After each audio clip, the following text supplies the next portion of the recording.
Magnesium is even more important than we used to think.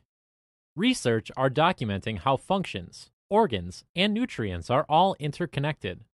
We cannot look at anything as separate entities anymore if we are going to get an accurate impression of what happens physiologically from input of nutrient intake as well as exercise. The GI tract is one example of where researchers have documented communication between the GI tract and the brain.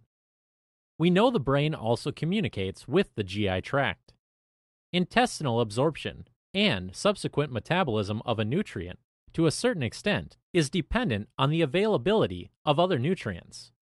The following research is showing us how the intake and the impact of magnesium is affecting vitamin D levels. Magnesium assists in the activation of vitamin D because all of the enzymes that metabolize vitamin D seem to require magnesium. Deficiency in either of these nutrients is reported to be associated with skeletal deformities, cardiovascular diseases, and the metabolic syndrome. The next study indicates the same thing. The researchers found that higher intake of magnesium resulted in higher blood levels of 25-hydroxyvitamin D, which is the most reliable way to measure vitamin D status. They also found associations of serum 25 with mortality, particularly due to cardiovascular disease and colorectal cancer, and they are modified by magnesium intake. Magnesium has shown to reduce calcification of the arteries.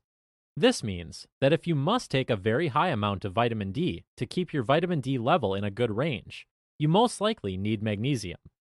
If you take enough magnesium in a well-absorbed form, you should not need to take high amounts of vitamin D to keep it at a good level.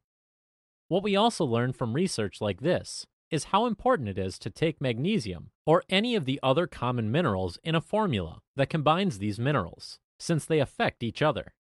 Amino acid chalates are the best form to take minerals because they are better absorbed and better tolerated. They don't cause gastrointestinal irritation.